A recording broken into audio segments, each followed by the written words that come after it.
Welcome back, Honors. Welcome back, Chappelle. Welcome back to it. Welcome back to your flipped classroom and our continuing discussion of the lead-in to World War II, right? So the big thing about it is right now is we were talking about the financial crisis of the Great Depression and how that's going to lead to a massive influx in political radicalism and the rise of fascist organizations in Western Europe, right? That sounds like something a college professor would talk about. Because it is! So the biggest thing about it, though, in general, is that I want to teach you this stuff really, really well and in a really intense way. But let's not dawdle, and let's pick up right where we left off in class when we were talking about how is it possible that a stock market crash in the United States of America managed to affect the rest of Europe, right? Well, the thing about it is, and by the way, we're going to be moving quick during this whole thing, okay? And I'm going to try, Brooke Chavez, shout out, not to zoom in on pictures too much. Now, the biggest thing about it, though, when we're looking at it, is we're going to see a ripple effect that actually goes through the rest of economics, right? Now, in macroeconomics, when you're actually discussing a ripple effect, it's not called a ripple effect. It's actually referred to as a multiplier, right? So the thing about it, though, is the multiplier, aka ripple effect, of the failure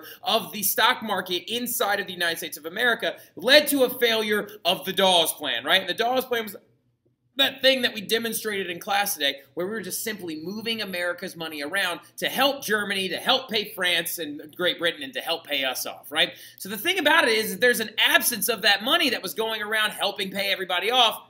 Then the Great Depression is going to ripple through and multiply through the rest of Europe and the rest of the Western world as well. So by 1933, you're going to see a massive influx in unemployment rates throughout all of the Western countries, right? 30% of Germany was unemployed by 1933. 25% in the United States, 22% in the UK. But an interesting thing was the fact that women were actually more likely to keep their jobs during this time period. So now the next thing that I'm about to put on here is an idea that I have, that if I ever decided to go back and get my doctorate and stuff like that, or get my PhD in history, I would really love to write a book, because I have a theory that when masculinity is destroyed, terrible things happen in history, right? And I think that the Great Depression and the rise of fascist organizations is a great example of fractured masculinity leading into totalitarian dictatorial regimes, right? Because you see in 1933 the highest rate of unemployment, and that is also the exact same year that Hitler came to power and had the highest rate of Nazi party enrollment, right?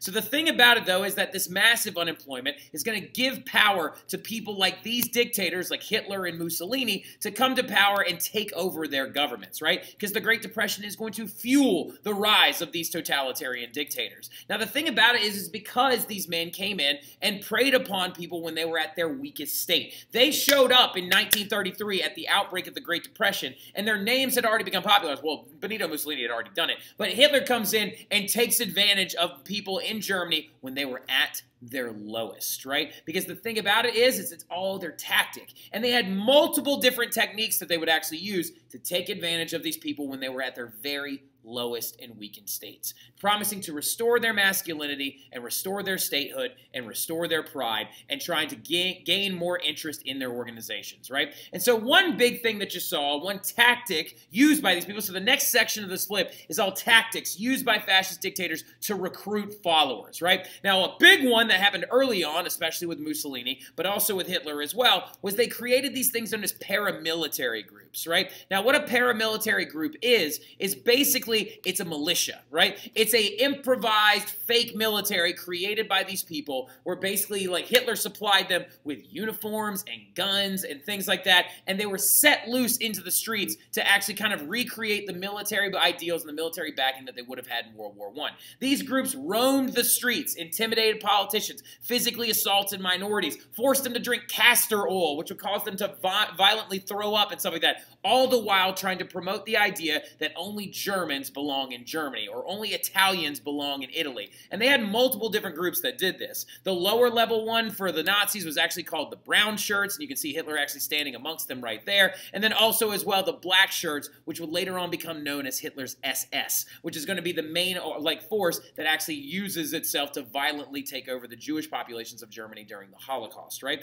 Now the black shirts, the brown shirts, the Italian black shirts are these paramilitary groups. And as of 1933, Hitler was commanding the German government and his paramilitary groups became even more violent, right? Actually, in 1933, the Reichstag building caught on fire. Hitler blamed it on communists, and he let loose the brown shirts into the streets to attack communists in mass, right? Now, another big thing, speaking of the Reichstag fire, and now, oh, it's the communists that did it. It's not our German people and the fascist organization. A big part of the rise of fascism is creating enemies, right? And giving these paramilitary groups someone to fight against, right? So the Nazis and the Italian fascists turned these paramilitary groups loose into the streets to violently attack communists, Jewish people, and other minorities, right? Now, this coincides dramatically with several big events that start happening in the 1930s. 1933 is a really big year when it comes to the rise of fascist dictatorships, especially in Germany, but also all over Europe, right? Now, the first concentration camp would actually be opened in 1933,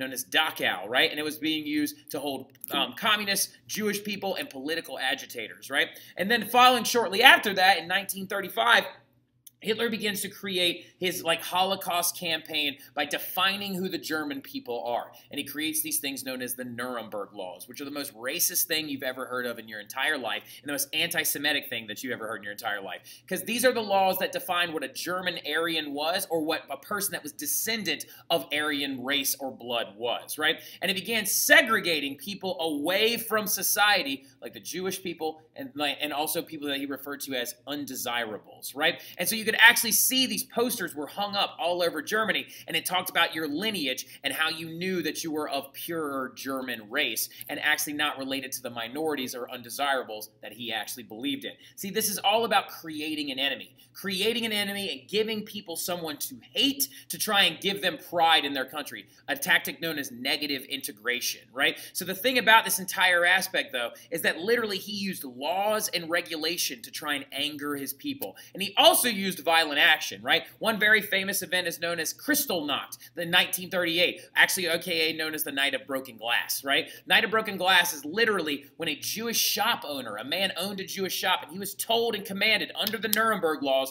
to put a Star of David on his store to let all the German people know not to shop there, right? And so this man was like, no, I'm not going to do that on my business because I need to make money and provide for my family, regardless of what faith I believe in or not. And in this altercation with this black shirt Nazi officer, the man's son that owned the shop came out from the back and shot the Nazi officer. And right after that, the Night of Broken Glass commenced, and the Nazis were turned loose into cities all over Germany where they destroyed synagogues, burned down Jewish homes, burned down Jewish buildings, all the while the police stood there and watched and liked it happening, right? Which is disgusting.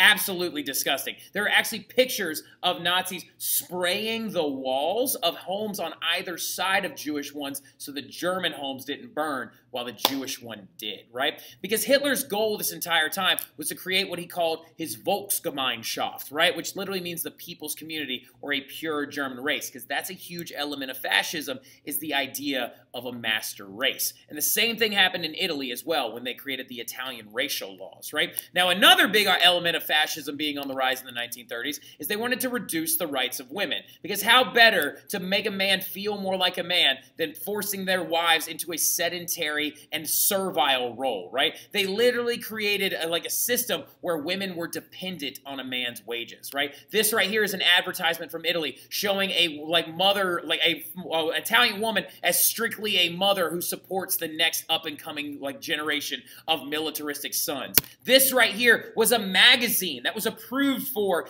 during the World War II that women were supposed to read, called Women Wait, right? Women wait while the men work and defend them, right? Creating a servile position for them to make men feel more like men, which is disgusting because remember, women were more likely to keep their jobs when the Great Depression started. Another big thing about it, speaking of, how do you fix the unemployment problem? Restore a man's masculinity by giving them work. Employ them in paramilitary groups and in labor services. Take their gun from them, give them a job. Construction of all kinds actually broke out all over Germany and all over Italy. This right here, for example, is the Hippodrome. It's a massive sports complex that was built under the leadership of Benito Mussolini. Right here is Hitler digging one of the first holes on a major roadway being built, and this right here is the Nazi labor force. Actually, you can see the shovel on their crest, on their shirt, is just like right there, right? Creating basically a militaristic workforce, right? Because giving them a job gives them their manhood, right? So also another thing as well is go after the youth. indoctrinate the youth, right? They actually created youth organizations that would be used to brainwash young boys at very, very young ages to believe in the Nazi Party and the Italian Fascist Party ideals, right? The Hitler Youth was very, very prominent, like during like 1930s, as was the Italian youth organizations, right? So going forward as well, there are other methods too, including propaganda. This right here is The Triumph of the Will. It's actually a propaganda film that Hitler put out that was very, very popular. It was made by Leni Riefenstahl. So like the thing was though, is it literally shows Hitler descending out of the clouds, looking almost like a majestic godlike figure, coming to the Austrians to greet them and stuff like that. It's actually been scrubbed off the internet in a bunch of big ways. I'm kind of really happy about it because it's really, really disgusting film. But the biggest thing about it though also is he also created a radio for all of them to have called the People's Radio, right? Because literally this says in German right here, all of Germany can hear the Fuhrer, and the Fuhrer was his nickname, right? So the thing about it though, with it's it's called the Volksempfänger, which Empfänger is radio and Volks means people, right? Also, negative propaganda was a big thing as well. They would hold massive book burnings in Nazi Germany, and my favorite book was one of the subjects of many of these book burnings. It's called All Quiet on the Western Front, right? Now, holidays and vacations were promoted also as well to try and make German people feel happy under the fascist regime. He also even created products that would be cheap for them, literally like the Volkswagen. So they could actually afford a car and go on those vacations. They would give medals to people that they went to certain towns, and they even created like Nazi exercise campaign programs to try and make people think that, oh, life under this terrible, fascist, disgusting leadership is better than it was before, which is really depressing. All right, so now look. So Stalin, though, is going to take a massively different approach, right? So like now, Stalin, though, as we know, is a communist dictator, a.k.a. the Man of Steel. And this is what he actually looked like when he was a young man. The internet really thinks that like young Stalin apparently was an attractive guy. But this is what he looked like when he took over all of Russia, right? Now, he's called the Man of Steel because literally a newspaper article was written about him later on during his career, and literally it called him Joseph the Man of Steel, because his real name's not Joseph Stalin, it's actually Losif Dashgashvili, and he's not even Russian, he's actually from Georgia. So not Georgia the state, Georgia the country. Now, the thing about it though is, where did he come from? Because I thought there was another right-hand man that was next door to Lenin, right? Well, the thing about it is, he's originally one of Lenin's inner circle, right? This is a picture right here of Stalin, Lenin, and that other guy, Trotsky, right? Remember Leon Trotsky, right? The guy that led the Red Army and led the campaign to recruit the Red Army for Lenin and stuff like that going into the Civil War in Russia. Well, the thing about it is Trotsky was the guy that everybody thought was going to be the next in line to be the Soviet premier after Lenin died. But when Lenin died, actually, Stalin led a massive campaign. By the way, this is Lenin in that glass box. You can go see him in the Kremlin. So the thing about it, though, is like Stalin led a massive campaign to isolate and exile Leon Trotsky. Leon Trotsky ends up getting run out of town by Joseph Stalin himself, and later on ends up in Mexico, where Leon Trotsky gets stabbed to death with an ice pick by an assassin that was sent by Joseph Stalin himself. Now, the thing about it under Joseph Stalin, though, is coming off the NEP plan, which is the new economic plan underneath Lenin. Coming off of that plan, he wanted to try and attack two of the biggest shortcomings in the communist-era USSR. And he wanted to try and attack unemployment and food supply, because unemployment was very, very high from 1928 to 1939, and their food supply was low because they were trying to figure out a way to actually run a communist-style government inside of a somewhat capitalist-style world, right? So the food supply plan, these are all a part of his 5-year plan. Go ahead and say that with me, 5-year plan. Stalin's 5-year plan was meant to address these two problems, okay? The food supply problem, though, the idea that he had under Lenin as well, was to collectivize all the agriculture, which basically means to take all private farms away from people and make them into giant state-owned farms, right? And to do this, you have to persecute the people that own them, known as the kulaks, right? Kulaks were literally people that were middle-class farmers, so Lenin and Stalin led a massive campaign to execute them and send them to these places known as the gulags, right? Gulags are Russian labor camps, which are basically the Russian equivalent of the concentration camps used by the Nazis, but they used them on their own people. The problem was that this food supply plan, when they stripped it from the kulaks, by the way, kulak means fist in Russian because they said that they were holding on to all the supplies, right? The thing about it, though, is that this is a massive failure because when they tried to collectivize all the state-owned crop-run crop-run farms, it didn't work, and there was massive crop failures, and it led to a famine in Russia, which means that 8 million people are going to die from starvation. So do you blame Stalin for this? Well, no, of course not, right? Stalin's like, it's not my fault. It's my party members. He actually blamed his own people for the failings of the collectivization of agriculture, and he started erasing them from history. And literally many people that worked alongside of Stalin started being sent to those gulags. Because look at this picture right here. Notice there's Stalin right there in the middle and his assistants right here on either side. And then the next year, this guy's been clipped out. And then the next year, this guy's been clipped out. And then eventually, it's just Stalin standing there by himself. Because during his Great Purge, when he blamed his own guys next to him for the failures of the agricultural system, he actually just had them killed, shot, and executed during his Great Purge. Fun fact, Stalin actually led to the death of more people than Hitler did. So now look, the unemployment thing is going to be a big thing as well. And what they're going to decide to do is hyper-industrialize under that 5-year plan, right? They actually built up factories all over the place. And so this one was ironically enough pretty successful. Under the 5-year plan, he would build a huge factory and then build a massive city around it. One good example is Stalingrad had a massive tractor plant there. Magnitogorsk had a steel plant. Ural, the area of Ural, Russia, had coal mines there. And so literally he would build a massive city around these deposits and be like, oh, if you live in the city of Stalingrad, you work at this tractor plant. When you build the cities around the factories to mass employ the workers, production actually increased 150%.